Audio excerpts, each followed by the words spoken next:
Que a graça e a paz de nosso Senhor e Salvador Jesus Cristo esteja em cada coração. É com muita alegria que nós estamos aqui para mais uma videoaula. A nossa ferramenta disponibilizada no nosso site www.ieadelages.com.br.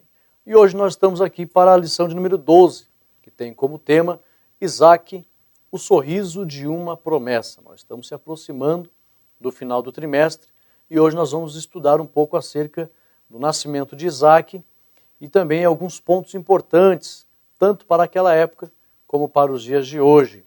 Esta lição ela é muito rica e ela é uma lição um pouco extensa também. Ela tem 4 partes de estudo e nós vamos ver aqui cada tópico dessas partes. A lição, o textual está baseado em Gênesis 21:6, que diz assim: E disse Sara, Deus me tem feito riso, e todo aquele que ouvir se rirá comigo. Eu louvo a Deus que esse texto aqui, é claro que foi uma grande bênção para os dias de Sara. Ela e Abraão almejavam tanto o nascimento dessa criança, mas no sentido espiritual, irmãos, isso aqui é muito profético. Todo aquele que ouvir se rirá comigo. Tanto para aqueles dias, todo mundo ficou feliz, é claro, mas Isaac representa o próprio Senhor Jesus, a própria vida eterna que viria ao mundo, promessa de Deus. E esse sorriso de Sara é um sorriso que representa a vinda da salvação para a humanidade. E Sara sorriu. Esse sorriso aqui é uma comemoração do povo de Deus em relação ao resgate da humanidade por meio do nascimento da promessa. Existe aqui um fundo profético muito profundo, muito grande, de importância para nós em relação ao nascimento de Isaac. Então esse sorriso aqui foi muito mais que um sorriso de Sara. Isso aqui é um sorriso de conquista, de vitória para o reino de Deus em relação aos projetos do Senhor que se cumprem e vão se cumprir. Nós temos aqui a verdade prática, nós vamos decorrer na lição, aqui entrar profundamente na lição e você vai entender o significado profundo desse sorriso de Sara. A verdade prática diz assim: a promessa divina, sempre que pareça tardia, sempre nos sorri no momento certo e na estação apropriada. Então nós temos aí a verdade prática que fala aqui para nós uma coisa muito importante. A promessa de Deus parece, muitas das vezes, que aos nossos olhos é tardia, mas sempre na hora certa. Essa promessa para nós, ela sorri para nós. Ela aparece sorrindo, trazendo alegria. Sempre no momento certo e também na estação apropriada. Ou seja, na vontade de Deus, no tempo de Deus, no kairós de Deus. Sempre Deus cumpre suas promessas. Nós vamos ver nesta lição que ela traz ensinamentos práticos, ensinamentos históricos, ensinamento profético. Ela é muito rica em informações. Permaneça aí conosco, que você, eu tenho certeza, que vai pegar aqui um grande elevo espiritual das informações desta lição. Eu quero desde já mandar um abraço aos nossos irmãos que estão acompanhando as nossas videoaulas. Eu quero dizer que você que acompanha a videoaula e você tem entendido, não é apenas porque a produção é bem feita, o professor de repente tem uma boa explicação. Acima de tudo, a unção do Espírito Santo está presente e você é sensível, você sabe discernir a voz do Espírito Santo e é por isso que você tem recebido o entendimento da palavra e tem tido edificação espiritual e compartilhado esse ensinamento. É porque você tem uma chamada de Deus e está sensível para entender a voz do Espírito Santo que está envolvendo todo esse trabalho, porque a anunciação do Evangelho nos meios de comunicação ou de qualquer outra forma, a anunciação do Evangelho sempre terá à frente a pessoa do Espírito Santo, que é o mais interessado na comunicação do Evangelho. Então, visto que o Espírito Santo se faz presente, você está sendo atraído pelo próprio Espírito Santo a participar dessas videoaulas. Então, se você deseja estar sempre participando, é porque você está sendo chamado pelo Espírito Santo para ser usado por Ele. Então, eu louvo a Deus. Às vezes os irmãos mandam mensagem louvando a Deus por esse trabalho. Eu, na verdade, também, é claro que a gente louva a Deus por esse trabalho, mas eu louvo a Deus pela tua vida. Porque você vai levar à frente esse trabalho. Você vai levar à frente essa comunicação. Vai levar à frente o Evangelho que está sendo anunciado aqui. E se você continuar levando à frente, aí sim faz sentido esse trabalho. Então, muito mais importante que nós simplesmente fazer aqui, é você que está aí aprendendo e levando esse trabalho, essa mensagem à frente. Então eu louvo a Deus, nós louvamos a Deus aqui junto com o presbítero Mongeel, o pastor Elias Verde, nós louvamos a Deus pela tua vida. Você que ouve e é o anunciador das boas novas do reino por este Brasil afora, onde você congrega, onde o Espírito Santo tem plantado a tua vida. Então que Deus abençoe a todos os irmãos. Não saia daí, que essa lição é muito rica. A lição tem 4 partes. Deixa eu aqui só frisar as 4 partes. Primeira parte, Isaac, o sorriso tão esperado. É muito interessante as informações que nós temos aqui. A segunda parte, Isaac, o bem mais precioso de Abraão. A terceira parte, o casamento de Isaac. E a quarta parte, Isaac, o bendito do Senhor. Apesar da lição ter 4 partes, nós vamos tentar aqui, de forma bem simples e não tão demorada, esclarecer para os irmãos cada uma delas. A primeira parte nos diz assim o tópico. Primeiro, o nascimento do riso. Qual é o destaque desse tópico? Anote aí, professor. O destaque é esse. A promessa se cumpriu no tempo do Senhor. Sempre as coisas acontecerão no tempo de Deus. Então foi uma promessa que Deus fez? Foi. Ela não se cumpriu no tempo do homem. Ela se cumpriu no tempo dele, de Deus. Então o destaque do tópico 1 é que a promessa se cumpriu no tempo do Senhor. O comentarista Champlin, ele relata assim, esse tempo determinado, evidentemente, é paralelo ao que se lê em Gênesis 18:14. Daqui 1 ano, pois foi aquilo que o Senhor enviou a mensagem para Abraão, obedecendo ao cronograma de Deus. Então, respeitando esse tempo que o próprio Deus estabeleceu, daqui 1 ano, nasceria então o filho da promessa e literalmente se cumpriu dentro do tempo do Senhor. O comentarista Moody, ele fala algo em relação à visita que o Senhor visitou. Diz assim, visitou, do versículo 1 ao versículo 7, né? Que visitou o Senhor. A palavra do Senhor nos diz assim, no grego, no hebraico, é peiked, visitar no sentido de trazer julgamento ou bênção. Quando você lê, o Senhor visitou, ou visitou da parte de Deus, essa palavra visitar, geralmente ela está relacionada a trazer bênção ou um julgamento. Nesse caso, foi uma bênção. Deus não visita simplesmente por visitar. Ele é diferente das pessoas que às vezes se visitam só por se visitar, né? Às vezes um irmão, vinha te visitar, vim fazer uma visita, mas Deus não. Deus ele não visita só por visitar. Quando Deus se apresenta, ou ele está trazendo uma bênção, ou até mesmo um julgamento, mas nesse caso, ele veio trazer uma bênção. Visitar no sentido de trazer bênção. Para os vizinhos, seria motivo de riso, bem-humorado, da surpresa, aliado a uma genuína alegria e sincera felicitação. Para os vizinhos de Sara, para a sua família, os seus familiares que estavam ali. Quando eu falo de família, não de sangue, né? Porque eles saíram da sua parentela, mas a família tribal que estava com eles ali, que eles consideravam uma família, né? Um clã, uma família tribal, que era o sistema tribal da época, né? Então todos aqueles que faziam parte desse sistema tribal, eles se alegraram com certeza. Mas para Sara, em particular, o riso de felicidade era de uma maravilhosa realização. Ela segurava em seus braços um presente de Deus ao mundo, não só para ela, porque da descendência dela viriam as bênçãos para todas as nações da terra, como Deus havia prometido a Abraão. Então, foi uma das crianças mais esperadas no mundo antigo, o nascimento de Isaac, porque ela era estéril. Uma das provas que Abraão passou, né?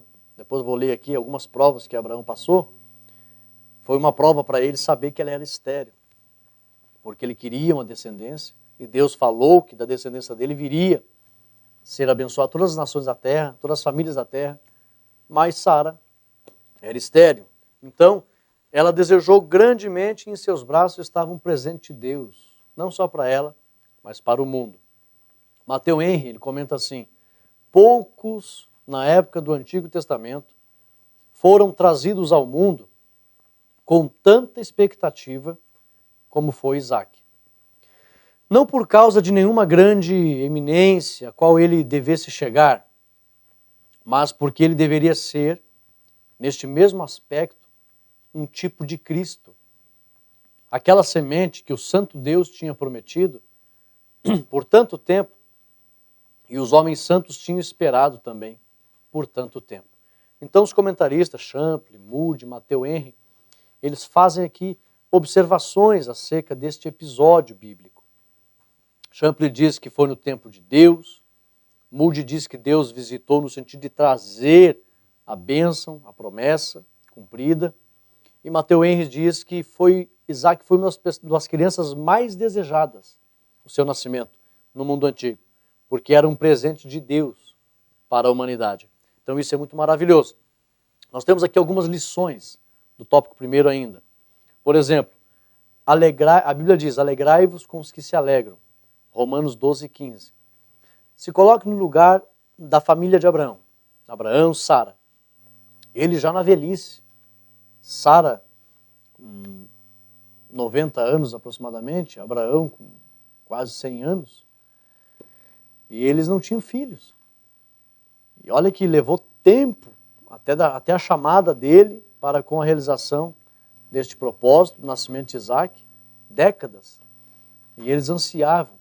E aí quando chega esta criança, já contrariando toda a lógica, porque ela tinha cessado já o costume das mulheres, né? O seu ventre já estava cansado, já não havia possibilidade humana para que ela engravidasse, e agora ela se vê grávida. E então logo se vê com um filho nos braços. Pense a alegria que nos sentiu a nossa irmã Sara. Que felicidade de saber que agora poderia ter uma geração sendo formada por meio do seu sangue, genuíno. Porque Ismael já tinha 14 anos aproximadamente, não era filho dela. Foi filho de Abraão, mas não era filho dela. O próprio Deus disse que ela geraria. Então, quando chegou a vez dela, ela ficou muito feliz. E como a Bíblia diz em Romanos 12, 15, que é para a gente se alegrar com os que se alegram, nossa, a felicidade que eu sinto no meu coração de ver que a Bíblia fala que se cumpriu essa promessa e como os nossos irmãos no passado ficaram felizes. Mas não é só isso não. Sara se alegrou, pois a sua grande bênção havia chegado. E também a gente vê que nesse texto, Deus cumpre o que fala. Para nós, uma lição grande desse texto é que o próprio Deus anunciou que a criança nasceria e nasceu. Isso fica aqui para nós um consolo, porque quando Deus fala, verdadeiramente se cumpre. Independente se vai contrariar qualquer tipo de lógica humana, se é Deus que está falando, a sua palavra vai se cumprir. Ele pode falar pessoalmente, ele pode falar por meio do Espírito Santo, ele pode falar por meio da palavra, uma promessa que você crê, você lê e crê, que é Deus falando, essa palavra se cumpre na tua vida. Ele pode usar alguém que tem o dom de profecia, ele pode usar alguém que tem o dom ministerial de profeta, e se é Deus que está falando por meio de qualquer um desses meios que ele usa, a palavra, o Espírito Santo, uma visão noturna, um sonho, um dom de profecia, um ministério profético, se é Deus que está falando, pode ficar tranquilo. Haverá um cumprimento dessa palavra, porque quando Deus fala, Ele cumpre. Também a terceira lição, essa promessa apontava para a primeira e a segunda vinda de Cristo. Para quem não sabe, eu gosto de ler a Bíblia, irmãos, não só com uma visão histórica, mas acima de tudo com uma visão espiritual.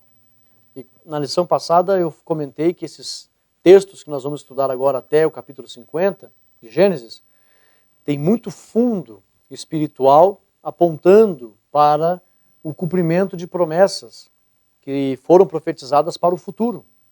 E o nascimento de Isaac aponta para a primeira vinda de Cristo e a segunda vinda também. Assim como Isaac foi prometido numa dificuldade tremenda, Jesus também foi prometido em meio à turbação da humanidade. Assim como demorou O nascimento de Isaac, o nascimento de Jesus também demorou. Mas assim como Isaac nasceu, Jesus também nasceu. Assim como se cumpriu a promessa de Isaac, se cumpriu também a vinda de Cristo. Só que a vinda de Cristo nós sabemos que ela é em duas fases, duas vindas, aliás. É duas vindas. A primeira vinda já aconteceu. E a segunda vinda, que nós sabemos que é em duas fases, vai acontecer também. Então o fato de eu ler na Bíblia que a promessa em relação a Isaac se cumpriu e Isaac aponta para Cristo, isso traz para o meu coração, para o coração da igreja, uma alegria gigante de que a vinda de Jesus agora no arrebatamento, a segunda vinda, é algo tão verdade como o ar que nós estamos respirando. Isso é um consolo para o nosso coração. Então, uma lição que o texto apresenta aqui, essa promessa apontava para a primeira e a segunda vinda de Cristo também. Como assim, irmão Rodrigo? É quando você lê na Bíblia, esses textos aqui apontam para o futuro. A Bíblia é muito mais espiritual do que você possa imaginar. Há uma história por debaixo da história. Então há uma verdade celestial contida nesses textos. E assim como Isaac veio, se cumpriu, Jesus também veio a primeira vez e virá a segunda vez. Então, fica para nós aqui uma verdade consoladora. A volta de Jesus vai acontecer genuinamente. E isso traz para nós uma alegria tremenda. Nós temos mais informação aqui. Isaac tem origem, o nome Isaac tem origem no hebraico Yitzhak.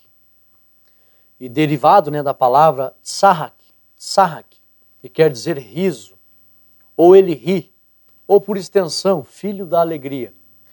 Isaac como tipo, olha aqui, ele tipifica várias coisas. Primeiro, ele era um tipo da igreja, composta pelos filhos espirituais de Abraão, em contraste com sua mera descendência física, conforme o próprio Gálatas 4:28 fala. Segundo, ele era um tipo de Cristo, o filho prometido, obediente até a morte, conforme Gênesis 22 e Filipenses 2. Terceiro, ele era tipo de Cristo como noivo de uma noiva chamada de longe. Todas essas passagens que você vê envolvendo Isaac, é tudo uma prefiguração dos acontecimentos que se dariam na pessoa de Jesus Cristo. Então, terceiro, ele era um tipo de Cristo como noivo de uma noiva chamada de longe, assim como Rebeca foi chamada de longe, conforme Gênesis 24. Quarto, ele era tipo da nova natureza do crente, visto ter nascido mediante intervenção do Espírito de Deus, conforme Gálatas 4:29. Assim como Isaac nasceu por uma intervenção do Espírito de Deus, porque Sara era estéril, Isaac nasceu por uma intervenção do Espírito Santo. Isso também aponta para um novo nascimento, porque nós fomos gerados novamente pelo Espírito Santo, para que a honra e a glória seja do Senhor. Também deu seu nome por ocasião, o nome de Isaac, ele antigamente, naquela época, as crianças, depois de 3 anos, acontecia o desmame, aí então eles recebiam o nome, mas Isaac recebeu o nome já antes de nascer. Quem deu o nome para Isaac foi o próprio Deus. Porque quando Deus falou em riso, que Sara ia sorrir, a mãe já sentou no coração, o pai também, que o nome do menino seria riso. Isaac, alegria. Então, também deu o seu nome por ocasião de seu nascimento, e não da sua circuncisão. Muitos pais naquela época, quando circuncidava a criança, eles davam o nome na circuncisão. O nome de Isaac foi dado antes da circuncisão, interessante, né? Mas quem pode dizer quais variações tiveram lugar, em relação ao nome dele ter sido dado na circuncisão, ou depois da circuncisão, no desmame, ou antes de nascer? Quem pode dizer? A Bíblia Sagrada tem uma afirmação maravilhosa em relação a que o próprio Deus, Deus é quem tinha dado a Isaac o seu nome, conforme Gênesis 17 e 19. Então, Isaac é alegria. E como eu disse, não uma alegria só para Sara, uma alegria para o mundo todo, porque estava chegando o cumprimento da promessa, apontando para a salvação da humanidade. Tópico 2, Isaac e Ismael. Qual é o destaque desse tópico? As promessas do reino, olha só. O tópico 2 fala de Isaac e de Ismael. As promessas, qual é a relação que tem aqui Qual é o ensinamento que tem em Isaac e em Ismael? Preste bem atenção. As promessas do reino se cumprem de acordo com a vontade de Deus, que é Isaac, e não em conformidade com a vontade do homem, que é Ismael. Porque Isaac nasceu na vontade de Deus. Ismael foi um ato tomado na carne por Sara e Abraão. Então, Isaac é o filho da promessa, da obediência, do agir de Deus.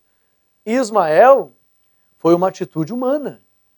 Então, qual é a diferença? Que as promessas de Deus, elas se cumprem de acordo com a vontade do Senhor, e não segundo a vontade do homem. Por isso a promessa se cumpriu em Isaac, e não em Ismael. Então, as nações da terra seriam benditas por um agir de Deus, que foi o nascimento de Isaac. As nações da terra não seriam benditas pela descendência de Ismael. Por quê? Porque Ismael foi resultado de uma ação humana. Então, aqui no tópico 2, Isaac e Ismael, nós percebemos que em Isaac estava representada o agir de Deus, e em Ismael representado o agir humano. Então a promessa se cumpriu em Isaac, porque é na vontade de Deus que as promessas do reino se cumprem, e não na vontade do homem. Fica um alerta para nós, irmãos. As promessas de Deus na nossa vida vão se cumprir de acordo com o agir do Senhor na nossa vida. É por isso que nós temos que tomar muito cuidado com as nossas atitudes. Nós não podemos nos precipitar, agir por conta própria nos nossos sonhos, nossos projetos, nossas decisões, nossas metas. Nós temos que esperar em Deus. Tudo que iremos fazer, devemos esperar em Deus. Porque na vontade de Deus é que as promessas do reino vão se cumprir. Se eu querer tomar a frente de tudo em relação à minha vida, não vai se cumprir as promessas de Deus, porque vai prevalecer as atitudes humanas. E nas atitudes humanas, nós percebemos aqui pelo tópico 2, que a vontade de Deus não se cumpre. Ela vai se cumprir numa ação de Deus. Por isso que a promessa, por isso que as gerações e as nações e as famílias da terra iriam ser abençoadas em Isaac. Porque Isaac foi uma ação de Deus. E não foram abençoadas na descendência de Ismael. Gênesis 22, analise aqui, Sara, de início, é claro que ela amou Ismael. Era mãe, né? No sentido adotivo. Ela amou Ismael, sim. Como se fosse seu próprio filho. Porque considerava, né, sucessor de Abraão. Porém, quando ela se viu grávida de Isaac, todavia julgou que não era mais conveniente criá-los juntos. Por quê? Alguém até questiona, né? Mas o próprio Abraão ficou pesaroso de mandar Ismael embora, Agar embora, porque Sara queria que expulsasse eles dali. E Abraão ficou meio pesaroso. Poxa, Sara foi muito cruel. Não, irmãos. O próprio Deus estava de acordo com a ação de Sara. Por quê? Analise comigo. Nós temos aqui duas consequências que levaram Agar e Ismael a serem expulsos. Primeiro, não era mais conveniente criá-los juntos, porque Ismael, sendo mais velho, 14 anos aproximadamente que Isaac, ele poderia muito facilmente, depois da morte de Abraão, reivindicar ser o senhor de toda aquela tribo. Porque ele seria, então, o primogênito, considerado o primogênito de Abraão. E ele era mesmo filho de Abraão. Se ele ficasse junto, o que Sara pensou? A hora que Abraão, ele já está velho, se Abraão vier a morrer, Ismael vai querer ser o cabeça de toda a tribo. E eu não quero que seja ele, quero que seja Isaac. E Sara, como mãe, acompanhando, sendo esposa de Abraão, ela que merecia ver a sua prole sendo, então, o cabeça de toda aquela tribo e nele as promessas do Senhor se cumprir. E não Agar, que era uma escrava. Então ela se preocupou, ela teve uma preocupação de com a morte de Abraão, o menino reivindicasse o direito. Então ela já anteveu isso. E Deus concordou com a visão de Sara. Sara disse, não, eu não quero mais esse moço conosco. Porque ela sabia que o menino, aqui já tem o segundo motivo, nós vamos analisar aqui o segundo motivo. Mateus Henry, ele comenta assim, ó, a expulsão de Ismael aqui é considerada que foi uma expulsão decidida, sem volta. O próprio Ismael motivou isto, porque foi visto nele que ele tinha um perfil vil e sórdido. Sara viu que o menino estava com uma conduta muito errônea diante de Deus. Em que sentido? Olha só. O próprio Ismael motivou isto, por causa de algumas afrontas que fez a Isaque, seu irmão menor. No dia em que Abraão fez o banquete de alegria, porque Isaque tinha sido desmamado, segundo os judeus isso acontecia aos 3 anos de idade, a própria Sara foi testemunha ocular da ofensa. Ela viu que o filho da egípcia zombava, conforme o versículo 9 da Bíblia. Ó, e viu Sara que o filho de Agar, a egípcia que esta tinha dado a Abraão, zombava de Isaque. Tá? Então olha só, zombava de Isaque, e sem dúvida ela fez isso porque comenta-se na palavra de Deus essa atitude. E Gálatas 4:29 também, que aquele que era gerado segundo a carne perseguia o que era segundo o Espírito. E a mãe estava vendo. Então ali já vê uma afronta, o gerado segundo a carne e o gerado segundo o Espírito. As promessas não poderiam serem cumpridas numa geração segundo a carne. Sara foi muito espiritual ali.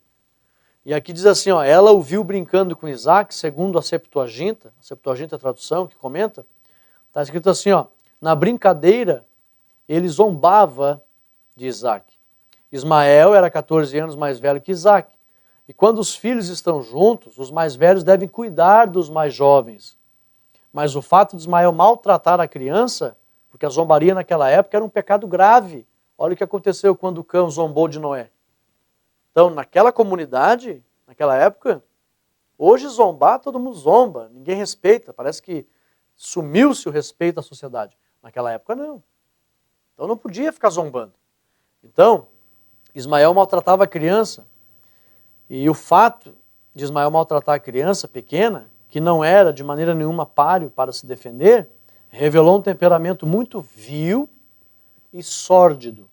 Ou seja, Sara viu que o menino não estava agindo conforme Deus se agradava, com temor, com respeito, e ela, além de ver isso, que o menino não era respeitado, Isaque não era respeitado por Ismael, ela viu lá na frente, a hora que Abraão morrer, esse rapaz que está tendo uma atitude muito carnal, ele vai querer usurpar a autoridade de toda a nossa tribo. Então, isso não será bom. E Deus confirmou a visão de Sara, e então quebrantou o coração de Abraão para seguir o conselho de Sara, dizendo, despede Agar e Ismael. Porque as promessas de Deus, elas iriam se cumprir em Isaque, por uma ação de Deus, e não em Ismael, por uma ação do homem. Olha que essa lição, ela fala forte com a gente. Nós temos que tomar cuidado com nossas atitudes. Agir, é aquilo que a Bíblia diz. Os que plantam, semeiam no Espírito, colherão no Espírito. Os que semeiam na carne, colherão corrupção. As coisas não prosperam. Nós temos aqui a parte 2. Isaque, o bem mais precioso de Abraão. Antes de entrar na parte 2, recapitulando um pouquinho aqui a parte 1 então. Isaque, o sorriso tão esperado. Então foi uma promessa que demorou, mas se cumpriu. A mãe ficou muito feliz. E é uma promessa não só para aquela família, mas para toda a humanidade. Nós vimos um agir de Deus, e quando Deus fala, Ele cumpre. Coisa maravilhosa. E vimos também aqui a diferença, o porquê, né? Que em Isaque foi cumprida as promessas e não em Ismael. Porque as promessas do reino se cumprem nas ações de Deus e não nas ações do homem. Parte 2. Isaque, o bem mais precioso de Abraão. Tópico 1. Aprovação das provações. Qual é o ponto de destaque aqui no primeiro tópico? Abraão é provado, e isso para mostrar que... Por que o ponto de destaque é que Abraão foi provado. E nós vimos que é um agir peculiar de Deus. Ele prova todos aqueles que Ele chama. Então, se Abraão foi provado, eu e você vamos ser provados também. Nossa, irmão Rodrigo, é verdade. O ponto de destaque aqui é que Abraão foi provado e Deus prova todo mundo. Provar nossa fé, para ver se serve a Ele por amor ou por interesse. Eu costumo dizer, se Deus chegasse hoje em muitas igrejas e dissesse assim, olha, já fiz o bastante por todo meu filho na cruz, e a partir de hoje eu quero somente adoração voluntária. Eu não vou mais conceder favor nessa dimensão para mais ninguém. Já fiz o suficiente. Será que as pessoas perseverariam na igreja, servindo a Deus, só pelo que aconteceu na cruz do Calvário, sem receber mais favor nenhum da parte de Deus? Será? Servir a Deus por amor é uma coisa, por interesse é outra coisa. Então aqui, Abraão é provado, e isso para mostrar que, primeiro, todos são provados. Segundo, mostrar também que Abraão foi fiel. Isso mostra que quem ama a Deus é fiel. Então é possível sim. Aqueles que são provados por Deus, se verdadeiramente amarem a Deus, eles serão aprovados e permanecerão fiéis. Então Abraão foi fiel, foi provado e aprovado. E isso revela que ele amava a Deus. Então todo aquele que ama também vai ser aprovado. Pode ficar tranquilo. Ame a Deus de todo o coração, que a gente é aprovado sim, mas é aprovado também. Terceiro, o sacrifício de Isaac aponta o sacrifício de Cristo. Nesse Isaac, o bem mais precioso de Abraão, é que Deus pediu Isaac, que Abraão sacrificasse, né? Abraão era um homem tão cheio de fé, que a Bíblia diz que Abraão acreditava que das cinzas Deus poderia ressuscitar Isaac. Coisa maravilhosa. Eu vou fazer a leitura aqui, de acordo com a tradição, de como era o relacionamento dos pais com os filhos, e os diálogos que havia entre os pais e os seus filhos, diante das situações de adversidade da vida. E nós vamos ver aqui o que o escritor Joséfo comenta do diálogo de Abraão com Isaac. Segura aí. Quarto, Deus recompensa toda obediência e ato de fé. Nesse episódio onde Deus pede Isaac em sacrifício, em que Abraão iria sacrificar o seu filho a Deus, aqui nós vemos que Abraão obedeceu e foi recompensado, grandemente recompensado. Deus não permitiu que o sacrifício acontecesse, já providenciou, né? Dali que surgiu o famoso nome Jeová Jireh, o Deus da providência, providenciou um carneiro ali, a substituição, e abençoou ricamente Abraão depois desse episódio, lá no Monte Moriá, né? Esse monte ali é onde está Jerusalém hoje. Interessante isso, né? Alguns até comentam que Jesus Cristo, exatamente no mesmo monte, né?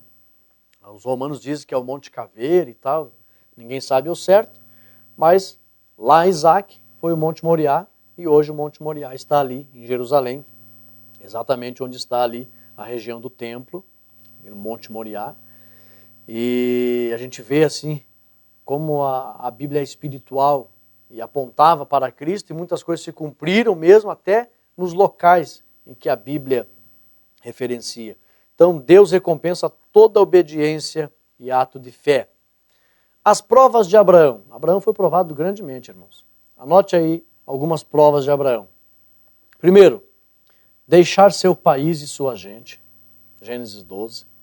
Segundo, separar-se do seu sobrinho Ló e as provas que ocorreram por causa do envolvimento de Ló com o mundo. Passou momentos terríveis de guerras, tribulações, Gênesis 13, do 1 ao 18.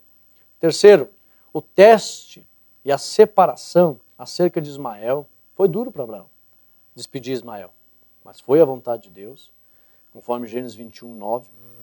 Quarto, o sacrifício de Isaac, o mais severo dos 4 testes que Abraão teve. Grandes testes, grandes provas, conforme Gênesis 22. Cada um desses testes envolveu uma rendição do que lhe era querido e grande dor de coração, mas tudo redundou em vitória na vida de Abraão. Agora aqui, o tópico 2 fala o encontro de Isaac com Deus. Quando Deus pediu Isaac para Abraão, foi para provar Abraão e para revelar para nós muitos ensinamentos. provou Abraão, Abraão passou na prova, e ficou para nós aqui várias lições, como eu já falei aqui, né? Várias lições. Abraão foi fiel, demonstrou amor a Deus, o próprio sacrifício de Isaac precisava constar na Bíblia porque apontava o sacrifício de Cristo, né?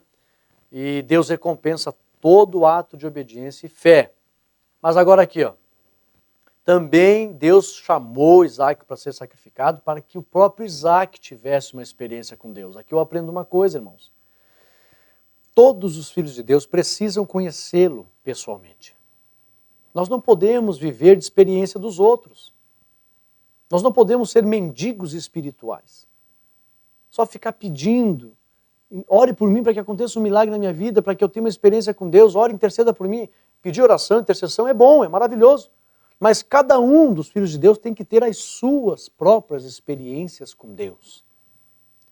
Cada cristão genuíno precisa conhecer o Senhor. E o próprio Deus, naquele ato, a gente não pensava nisso. Muitos não pensavam nisso. Nisso o quê? Só se comenta de Abraão, o sacrifício, Deus provou Abraão, mas Deus queria também que Isaac tivesse uma experiência profunda. Isaac não tinha tido ainda experiência profunda com Deus. Uma experiência viva e real. Que experiência ele viveu ali? A experiência de ter ouvido Deus bradar, dizendo, não faças tal. O Senhor falou, Isaac viu, ouviu. Não tinha cordeiro nenhum, não tinha animal nenhum ali para o sacrifício, apareceu o animal do nada. Preso pelos chifres nos galhos do carneiro. Isaac viu o agir de Deus, ouviu a voz, viu a providência, e essa experiência que Isaac teve com Deus fortaleceu ele grandemente para o que viria lá na frente. Porque Isaac orou anos para ver a sua esposa dar à luz. Ele precisava ter fé em Deus. Então aqui o texto fala Isaac, o encontro de Isaac com Deus. Qual é o ponto de destaque aqui desse tópico? Foi a maior experiência de Isaac com Deus. Ele precisava ter experiência com Deus. Mas agora analise aqui, irmãos, o que os historiadores comentam do diálogo de Abraão com Isaac de acordo com o costume da época, como os pais aconselhavam seus filhos diante dessas situações. Olha só. Depois de haver colocado a lenha sobre o altar, Abraão falou a Isaac. Isso aqui o historiador José comenta. Meu filho, eu vos pedi a Deus com muita insistência e muitas orações. Não houve cuidado que eu não tivesse tido de você, desde que viestes ao mundo.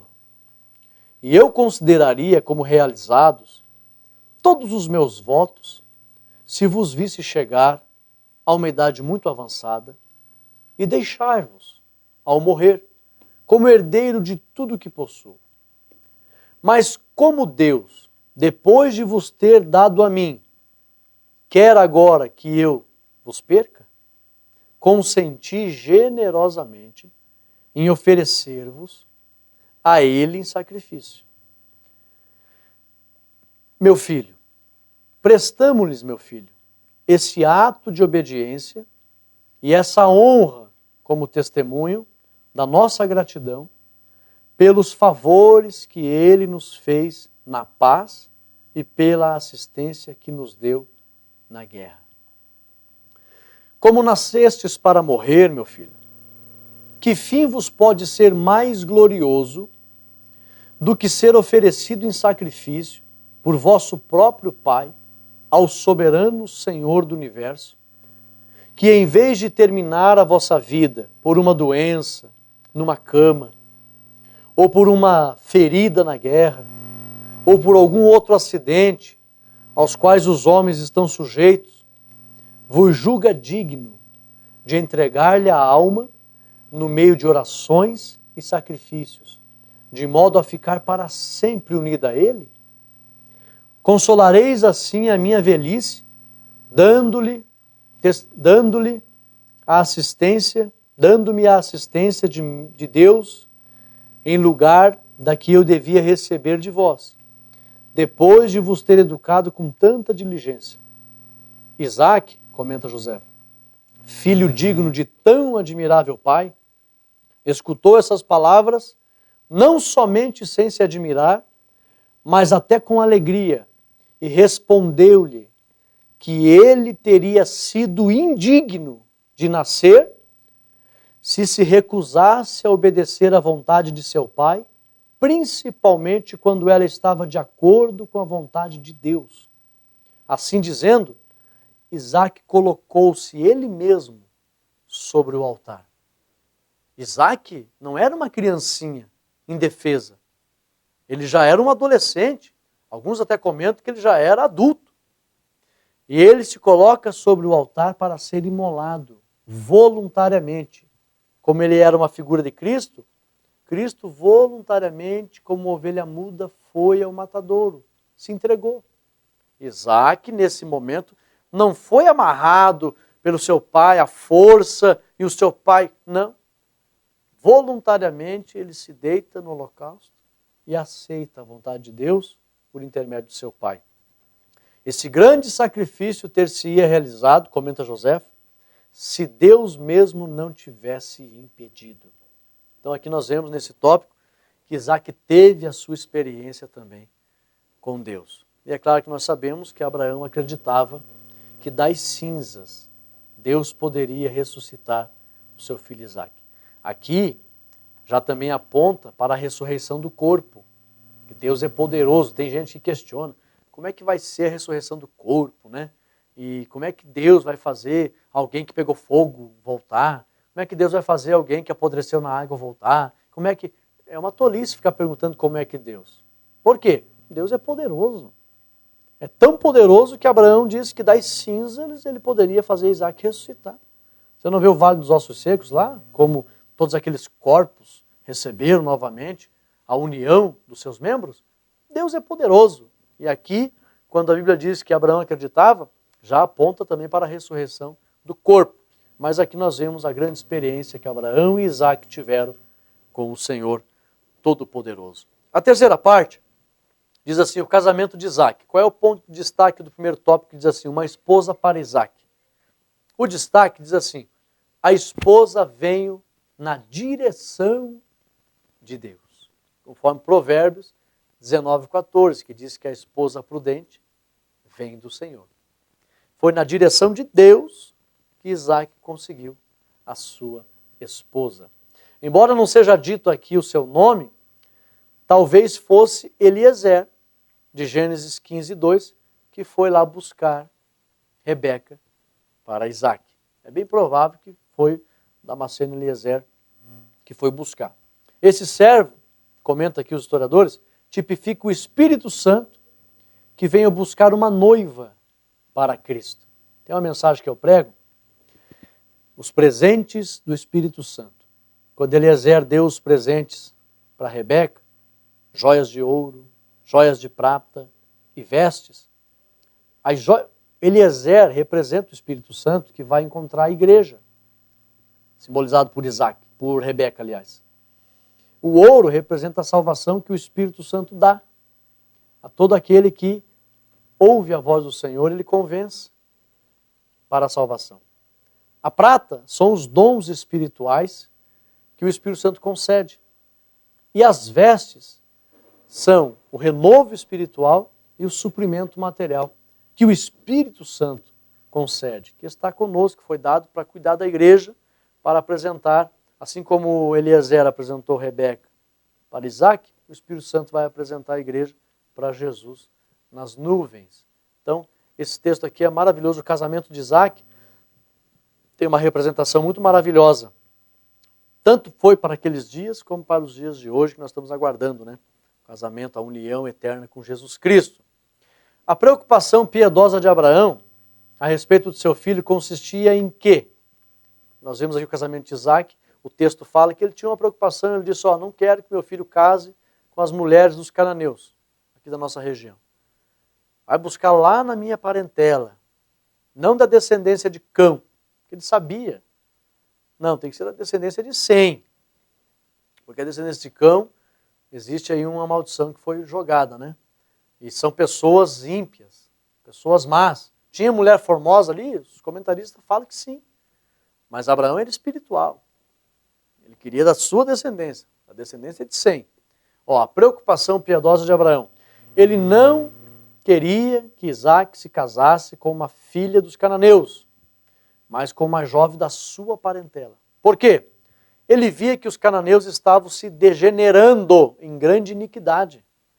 E sabia, por meio de revelação, que eles estavam destinados à ruína. E por isso ele não desejava que seu filho se casasse com alguém do meio deles, para que eles não fossem uma cilada para a alma de Isaac, ou pelo menos uma mancha no nome da família de Abraão e também no nome de Isaac.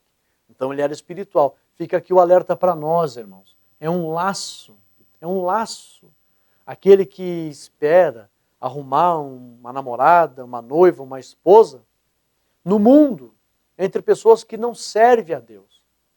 Crê que Deus existe, todo mundo crê, mas servir a Deus como Deus quer, pouco serve. Então os nossos filhos devem ser educados de maneira que eles entendam que as suas esposas, seus esposos, devem também temer e servir a Deus, para que isso não seja um laço para a alma deles. Os historiadores comentam que Abraão estava preocupado que essas mulheres cananeias acabassem sendo um laço para a alma de Isaac. Porque ele sabia que os cananeus estavam destinados à ruína. Ele recebeu de alguma forma essa revelação da parte de Deus. E também os descendentes de Sem, por exemplo, eu sou professor de história, existe uma análise para que você venha averiguar os fatos durante a história, e essa análise ela é bem aceitável, que nós sabemos que é a tradição da comunicação oral. Os povos, desde os mais antigos anos, eles preservam essa tradição de comunicar de geração para geração as histórias. A comunicação oral das histórias. Você e na tua cidade, com certeza. Tem muitas coisas que não está escrito em livro, mas o povo comenta dos antepassados que viveram aí. Aqui na minha cidade, pouca coisa tem escrito em livros. Quando eu me formei na faculdade, fui fazer uma pesquisa sobre a nossa cidade, tinha pouca coisa escrita sobre a nossa cidade. Mas entre as famílias, muita coisa se comenta do passado da nossa cidade. Então, a comunicação oral, ela atravessa os séculos. E com certeza os descendentes de Sem, que Abraão era um, comunicavam acerca da maldição que foi lançada sobre os descendentes de Cão, de Canaã. Então ele era espiritual, ele não queria que aquilo fosse um laço para Isaac. E ele pediu para Eliezer, né? Coloca a mão na coxa aqui, ó. Próximo, os historiadores comentam, até não fique escandalizado com isso. Os historiadores comentam que havia um costume na época de colocar a mão próximo à genitália humana. Porque a genitália é a fonte da descendência. E a mão ali na coxa, próxima à genitália, o rapaz estava se comprometendo de que se ele não cumprisse com o voto dele, os descendentes da pessoa que estava ali em questão iriam vingar o descumprimento da promessa. Ele iria pagar um preço caro, Eliezer, pelos próprios descendentes de Abraão. Então essa era a questão da mão na coxa. A coxa era sinônimo de aliança, aliança séria. É por isso que lá no Apocalipse, quando você vê escrito Rei dos Reis na coxa do Senhor, isso ali para os judeus foi uma mensagem muito séria. Opa, coxa é sinônimo de aliança. Então se está escrito Rei dos Reis na coxa daquele varão, Jesus, realmente ele tem recebido de Deus essa autoridade. Porque coxa é sinônimo de aliança, de seriedade, de pacto. Então, Eliezer fez esse pacto com Abraão para buscar Rebeca lá na parentela, né, de Abraão. Tópico 2, casamento de Isaac. Rebeca se comportou, aqui é lindo, irmãos, olha só. Rebeca é uma figura da igreja. Rebeca se comportou, qual é o ponto de destaque aqui? Ó? Rebeca se comportou de uma maneira muito adequada quando viu Isaac.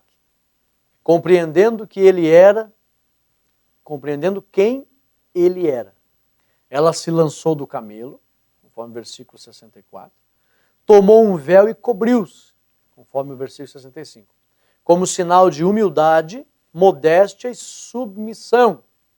Aqueles que pela fé estão casados com Cristo, ó, que interessante aqui, e desejam ser apresentados a Ele como virgens puras, devem agir de conformidade com o exemplo que nos foi dado por meio de Rebeca. eles também devem se humilhar diante do Senhor, como Rebeca demonstrou submissão diante de Isaac. Que quando viu Isaac, Rebeca saltou e seguiu a pé. E se sujeitou àquele que era a sua cabeça. Assim como Rebeca se sujeitou a Isaac, sem conhecê-lo. Não tinha intimidade com Isaac, mas aceitou o senhorio de Isaac e serviu. Nós não estamos vendo Jesus, mas aceitamos o seu senhorio e o servimos. Que, do mesmo jeito que Rebeca agiu, a igreja deve agir também. Como Rebeca agiu, a igreja deve agir. E Rebeca indicou esta submissão pelo véu que se cobriu. E assim como ela se submeteu, a igreja também deve se submeter. Agora, os filhos que não vinham. Tópico 3. Qual é o ponto de destaque aqui? Rebeca também era estéril. Para que a glória fosse do Senhor e não do homem. Para que a glória do Senhor, que faria de Isaac uma grande nação, permanecesse com o Senhor e não fosse do homem. Isaac esperou em Deus, por isso não recorreu a uma escrava. Olha a diferença aqui, Abraão e Sara recorreram a Agar, a escrava. Agiram por conta própria. Isaac não. Isaac foi mais espiritual. Ele esperou em Deus. Por décadas orando, esperando em Deus. Ele esperou em Deus e confiou no agir de Deus. Era questão séria naquela época uma mulher não ter filhos na antiguidade. E ainda era a coisa mais séria quando o pacto abraâmico dependia da fertilidade da família. Não era só Isaac ter nascido, a esposa de Isaac precisava também gerar. Então era uma coisa muito séria. Deus teve de intervir nesta situação, já tinha intervido com Sara. E foi próprio de Deus. Interessante aqui, irmãos, toda a nação do povo de Deus na terra só existe por intervenção de Deus. Nenhuma família pode bater no peito e dizer: a minha família gerou e o mundo foi abençoado porque a minha família foi a melhor. Não. Sara era estéril, Rebeca era estéril, e também, olha só, Deus interviu com Sara, Gênesis 15, com Rebeca e também com Raquel, a esposa de Jacó. As três eram estéreis. E sempre Deus é que interviu para que a glória seja do Senhor e não do homem, e não das famílias. Posteriormente, também Deus interviu com a mãe de Sansão, em Juízes 13. Deus interviu também com Ana, 1 Samuel, capítulo 1. E Deus interviu também com Isabel, lá no Novo Testamento, em Lucas, capítulo 1, do 7 ao 13.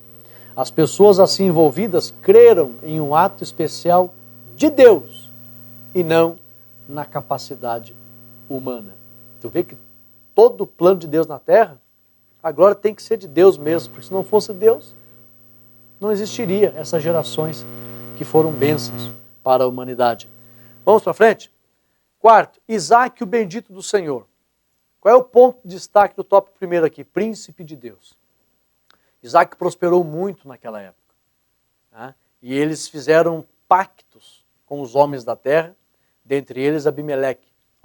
Juraram de parte a parte. Um contrato verbal obrigatório, testemunhado por todos os presentes que ratificavam o acordo. Provavelmente os poços passariam a ser usados pelos homens de Isaac e pelos homens de Abimeleque. Isso evitou a guerra. E ambos os lados da questão puderam prosperar. Levantar-se cedo era o costume geral entre os primeiros habitantes do mundo, sendo essa uma das causas que contribuía para a sua saúde e longevidade, conforme o comentarista Adam Clarke. Esse pequeno detalhe é mencionado com frequência no livro de Gênesis. Então, aqui os comentaristas falam que Isaac prosperou tanto que os outros povos consideravam ele um príncipe de Deus, pela prosperidade que ele tinha. E ele fez acordos com os outros homens que tinham grandes prosperidades, dentre eles Abimeleque. E como ele era o filho da promessa, aí a gente vê a prosperidade sobre Isaac. É em Isaac que está a prosperidade, irmãos. É na vontade de Deus que está a prosperidade. Por isso que a lição vem falando do príncipe de Deus.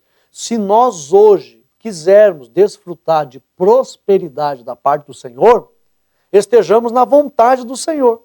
Porque assim como Isaac, ele era fruto da vontade de Deus, a prosperidade esteve sobre ele, nós hoje, se andarmos na vontade de Deus, receberemos também sobre nós a prosperidade do Senhor, que começa no âmbito espiritual, né, no sorriso da alma, e se manifesta no âmbito material. Também Isaac foi considerado profeta de Deus. Ele nunca foi um homem mau, mas mostrava-se indiferente e desprezador quanto aos valores invisíveis. Quem? Esaú. Estou falando aqui do episódio de Esaú e Jacó, quando Isaac, já na velhice, ele abençoa os dois. No ventre, já as crianças, já sabia-se que o menor seria senhor do maior, ou o maior serviria o menor. Já está lá em Gênesis a Bíblia mostrando que no ventre, quando os filhos de Isaac, Esaú e Jacó estavam ali no ventre de sua mãe, já foi profetizado que o menor seria maior. Aliás, o maior serviria o menor. E aí, Isaac foi um profeta de Deus. Ele abençoou o menor. Alguns dizem, não, mas ele era cego e ele nem enxergava. E não, o ato ali foi espiritual. Ele sabia, sim, até a mãe de Jacó sabia que Jacó desejava dar sequência ao sacerdócio do pai. Porque naquela época os pais eram o sacerdote do lar. Esaú não queria o sacerdócio de Isaac. Não se importava, era carnal, era secular, era mundano. Vendeu o direito de primogenitura por um mero desejo momentâneo, por uma necessidade momentânea. Olhe como ele desprezou. Não era espiritual. Agora, Jacó era espiritual. Jacó era muito espiritual. Ele queria dar sequência ao sacerdócio do seu pai. E aí, então, por isso que o próprio Espírito Santo usou Isaac para profetizar as bênçãos sobre Jacó. É claro que profetizou também que Esaú seria engrandecido, mas Jacó é que seria o agente sequenciador da promessa de Deus para toda a humanidade. E nós chegamos ao final dessas partes, onde Isaac foi bendito do Senhor, e aqui fica a lição para nós que na vontade de Deus é que a prosperidade vem, né? Como Isaac foi o fruto da ação de Deus, ele prosperou grandemente e Deus o honrou na face dessa terra. E ele era considerado príncipe de Deus, porque naquela época as pessoas que recebiam muita prosperidade e gozavam de autoridade, pelos homens eles eram considerados príncipes de Deus. E ele temia Deus. E também foi considerado um profeta. A nossa conclusão, ela nos fala o seguinte: a história de Isaac não é uma simples biografia, como eu falei aqui no início. Traz muitos ensinamentos em relação às promessas. É um relato de fé e de superação no campo pessoal, doméstico e nacional.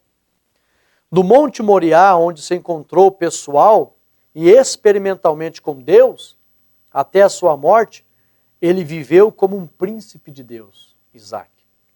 Portanto, não se deixe abater pelas provações.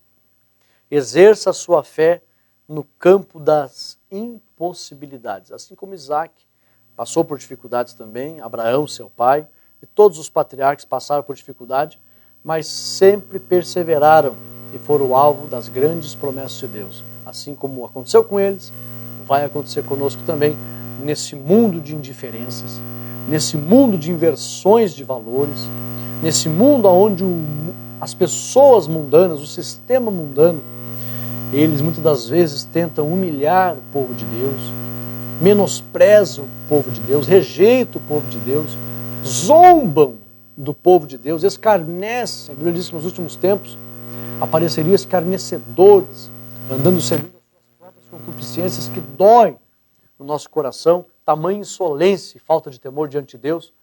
Mas assim como está séria a situação nos dias de hoje, se nós perseverarmos, vai se cumprir também as promessas de Deus na nossa vida, e o Senhor Jesus virá arrebatar a sua igreja, e para sempre estaremos com Ele, como os santos servos do Senhor estão com Ele, já preparados para se encontrar com o Senhor. Por isso que a Bíblia diz, bem-aventurados que já dormem, estão seguros para estar com eternamente. Guarde essas palavras no seu coração.